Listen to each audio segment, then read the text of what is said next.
Ce qui s'est passé concrètement en Syrie depuis ces dernières semaines nous pousse à constater un basculement du rapport des forces entre l'armée syrienne et les forces démocratiques syriennes dans le nord-est du pays. Ce qui se propose notamment avec un recul territorial kurde qui résulte par une recomposition politique autour de Damas, la capitale. Ce qui s'est passé concrètement, c'est que l'armée syrienne a lancé plusieurs offensives limitées contre des positions forces démocratiques syriennes après que ces derniers avaient proposé notamment des discussions des pourparlers que les forces démocratiques syriennes ont inlassablement renoué. Ce qui a notamment provoqué autour des zones pétrolières et des grands axes à reprendre certains secteurs stratégiques depuis l'offensive. Et donc ces combats ont poussé une partie des structures arabes des forces démocratiques syriennes à négocier séparément avec Damas pour garantir leur position et éviter l'escalade sur leur territoire. Ce qui a massivement provoqué le déclin du territoire, communément appelé Rojava pour les forces kurdes. Et donc ici, le rôle des tribus arabes ont contribué à l'adhésion de ces territoires, autrefois contrôlés par le YPG, aux côtés du gouvernement syrien.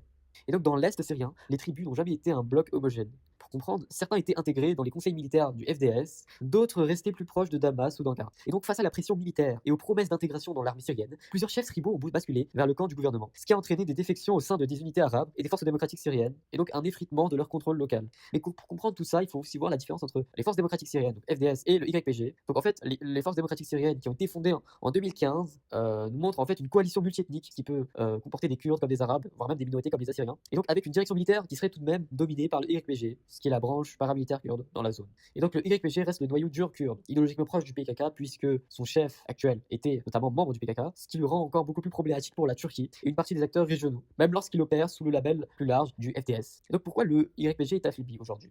Et donc pour comprendre ça, il faut voir qu'en fait, quand des composantes arabes des FDS se rallient à l'armée syrienne, le message envoyé est de dire qu'en fait le projet autonome kurde n'est plus le cadre incontournable pour les Arabes de l'Est syrien. Et ici, le YPG cherche alors à renégocier en permanence les termes de l'intégration. Donc le but, c'est surtout de garder une chaîne de commandement propre, une autonomie de fait, entre guillemets, un bloc à la manière des Peshmerga en Irak, ce qui rendra en fait une sorte d'autonomie et qui actuellement bloque les négociations à répétition, ce qui renforce l'image d'un acteur peu prévisible de nos jours en 2026.